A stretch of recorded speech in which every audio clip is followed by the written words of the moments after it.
Hey everybody, this is Stephanie. I just wanted to take a few minutes to show you how to create your own lesson in Nearpod. Whenever you log into Nearpod, you will see in your library this box that shows you that you can create your own lesson with Google Slides or a lesson in Nearpod. I have not played around with the Google Slides option. That is what I'm going to work on next. But to create a lesson in Nearpod, you just click here and then you will start building your presentation. You can either start working on your slides first or you can go up and name it. I usually start here by creating the title. So I'm just going to click Wiki. And you can add like standards here or just a description for your Nearpod for other teachers if you do share it in your school library or the district library. And you can click on what grade you teach, the different subject you are creating it. I'm just going to choose math. And then you submit, and you can see at the top that it goes ahead and names your Nearpod lesson for you. And then to get started, you can either click add slide or you can upload files. I usually start with a slide. I haven't really focused here as much. I like to build my slides. When you click add slide, there's 3 boxes that you can work on.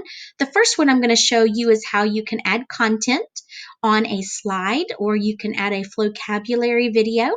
There's different things. I have not really used the Nearpod 3D or the field trip, but this is really cool, the virtual reality field trips. And you can add a video, slideshows, or you can click through and add audio, a PDF viewer. And then if you wanted to add a Twitter stream, you could do that here as well. So we're going to go back and I'm going to show you how to quickly make a slide. I'll add slide, and then whenever you get to your slide, you have an option of 4 different layouts. So you can come down to the bottom and click on layout, and this shows you the 4 layouts you can choose. I've used all 4 of them at different times in a lesson. Right here, this is where you can have just one big page. You can add, I usually use this for like worksheets or a draw it activity, something where I don't need a title or need directions. I just want the whole screen, like an anchor chart, something that you found that you want to share with your students. You can add things 2 different ways. You can click here on the blue plus sign. This gives you 4 options to add text, a video, or an image or a GIF, but you can't add 2 different things in each box. You can only add one thing. So I am going to also show you how to upload a file right here. This will take you to your files where you can go in and find something that you want to add. I'm just going to quickly add a picture here from Nearpod. When you add it to the box, you can drag it up and down, or you can get rid of it here with the trash can. Every time you see a trash can, that's how you will delete. You can make it bigger and smaller by dragging this circle up and down to make it fit, and then you can move it up and down on the page here. If you wanted to change the layout and add a title, then you just click that. It adds a title at the top. You can move this in the box, make it smaller, bigger, and then you would just start typing here. It starts big, but as you type, it will get smaller. So as you add directions, it'll just get smaller and you can add what you want there. So that's the different layouts. You can add a background, so you can find a different image. Like if you go here to background, you could search images on Google. So what if I wanted to add a cloud background? Nope, I clicked the wrong button. I'll hit cloud. Maybe I want to add that. So that's just a different way it puts a background.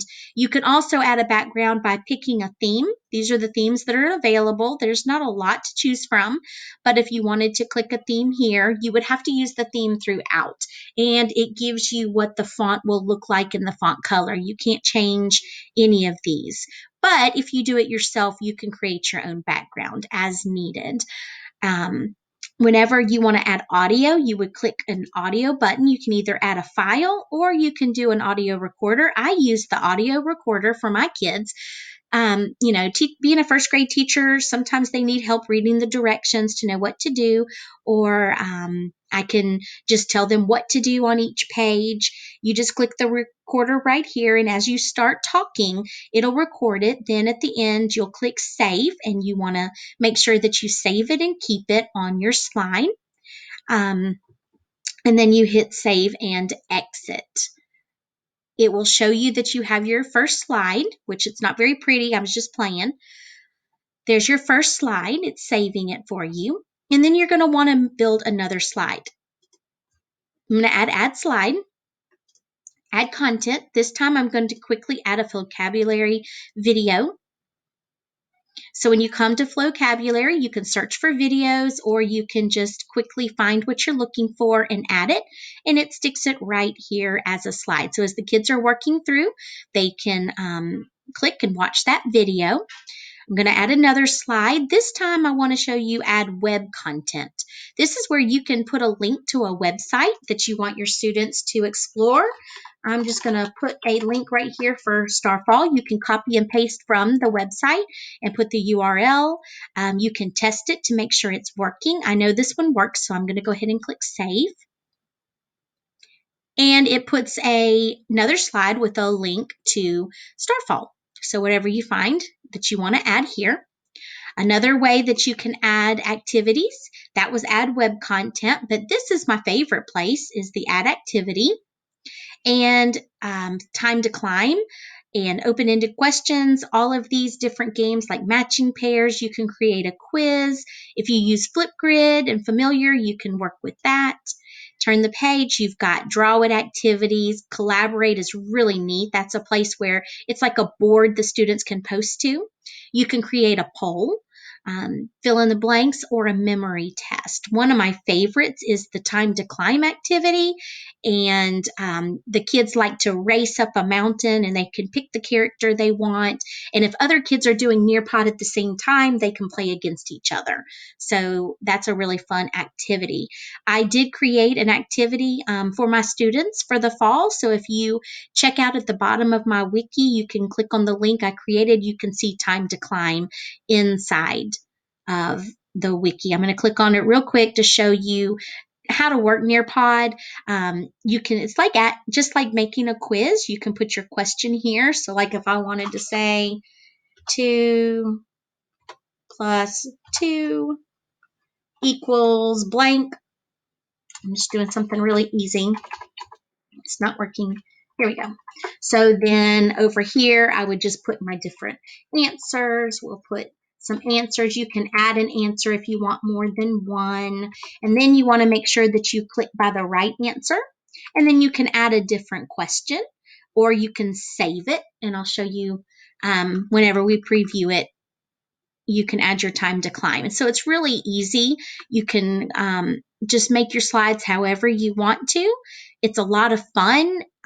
It just takes time to go in and click around and see what you want to do. There's also webinars on Nearpod where you can watch. You can also become a Nearpod certified instructor by watching a couple of the Nearpods, and then you can create your own Nearpod and turn it in, and you can get a certificate. I worked on that a few weeks ago and became a Nearpod certified instructor.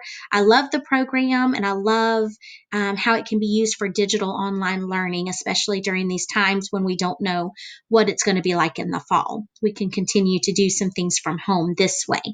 Whenever you come back to your main screen, you can move the slides around. I like to usually start off with a fun brain break, and you can put these activities in different orders, make it fun. You can copy and paste slides. So if you wanted to create a slide, you can copy it and you can paste it. You can also convert slides to draw it. For example, if I wanted to click here and click draw it, then my slide can be turned into something the kids can write on, like worksheets, and they know that they can write if it's a draw it activity. I hope this helps. I'm going to go ahead and save and exit. You can preview it before you do that, but you can save and exit. It'll take you back to your library, and you can see the lesson that you created right here. If you want to give it to your students in Google Classroom, then you can do a student paste and you can add it to Google Classroom. You can email it to other teachers. You can embed it somewhere. So, and here's the code that it gives you in order. You have up to 29 days, but you can also change the calendar of the due date until it disappears. So you can also go down to reports right here. And whenever you pull up reports, you can see the different Nearpod lessons that you've made. And once students do it, it'll pop up and you'll be able to see their work. Since no one has done it yet, this new lesson is not there. I hope that helps you. And I would like if everybody would check it out. Thanks.